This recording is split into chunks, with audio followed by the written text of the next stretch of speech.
Hi everyone! Welcome back again to O Friends Vlog.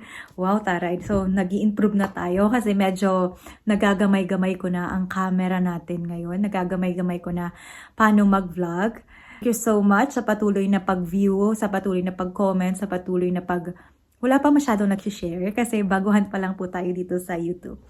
So, for today's video, I'm sure nakita nyo naman na sa title natin sa baba, How I Got My Tourist Visa in Dubai. So, papaano nga ba ako kumuha ng tourist visa sa Dubai? So, before we begin our topic for today, I just want to share that all information here are based on my experience and I'm not expert for this. So, nag-research lang po ako at nagtanong-tanong sa mga kakilala ko kung paano ako makakakuha ng tourist visa sa Dubai. And by the way guys, I don't have any relatives or any sponsor nung pumunta ako sa Dubai. At my friends lang ako na nag-work doon. By the way, to all my friends asking how I get tourist visa in Dubai, lalagay ko lang po dito kung kanino po kayo pwedeng mag-contact. Ito po yung Facebook page niya. Alam ko may magtatanong po sa inyo dyan, hindi po ako galing sa Pilipinas. Nag-cross country po ako from Thailand to Dubai. And I think mas mabilis kasi when I was in Thailand, hinanapan lang po ako ng ticket na pabalik ako ng Pilipinas, which is binigay na nga po sa akin yan neto ng aking agency na mapagmahal na kaibigan at pinagkakatiwalaan ko sa mga visa kung pupunta ako sa Middle East. Yes, i-message po yan. So, binigyan na lang po nila ako ng dummy ticket and then, yun lang hinanap, passport and visa ko. At yun lang, hindi na masyadong matanong sa Thailand. Regarding to the visa, we have two options. I remember, pinagpilian ko yung 1-month visa or yung 3 months visa.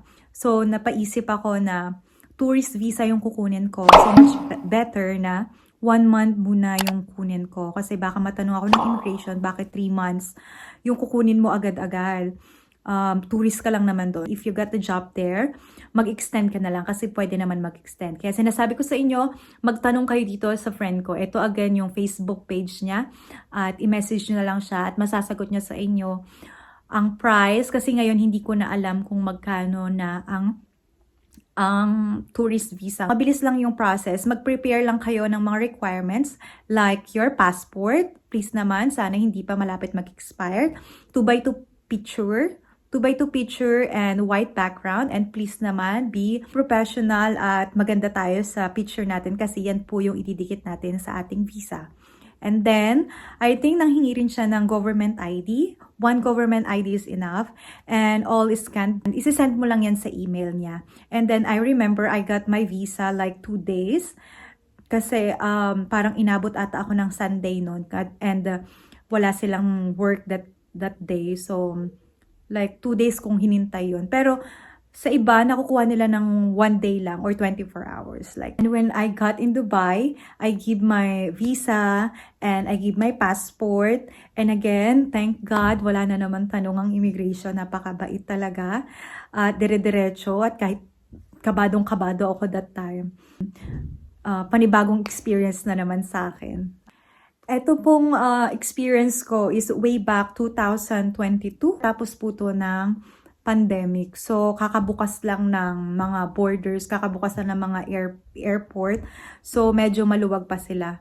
Kaya, that's the time na nag-travel na kami papunta ng Dubai. Kung magta-travel ka mag-isa sa Dubai at hindi malakas ang loob mo, itigil mo na yan. Kasi ang Dubai is para lang sa malalakas ang loob. Okay?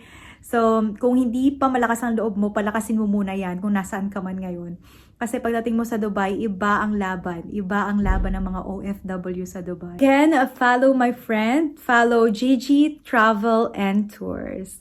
Okay, ask everything about tourist visa in Dubai at mapaprocess na ng smooth at maayos. Okay, and sabihin nyo lang yung pangalan ko or sabihin nyo lang na napanood nyo sa vlog ko ang information na to at I'm sure bibigyan niya kayo ng discount. I don't know kung how much, pero for sure, basta sabihin nyo lang pangalan ko or ang vlog name ko, bibigyan niya kayo ng discount kasi napakabait yung tao na yan. Hi pala sa'yo!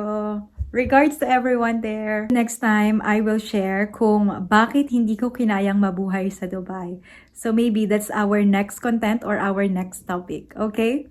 And much better pumunta kayo doon ng mga cold weather kasi nung pumunta ako doon is June, so tag-init. So grabe yung pinagdaanan ko talaga sa Dubai. So, hindi ko makakalimutan ang Dubai experience ko. So, next time, kung may mga tanong pa kayo, huwag kayong mahiya, i-message nyo ako at gagawa natin ng content yan. And thank you so much for watching and have a good day. Guli-guli!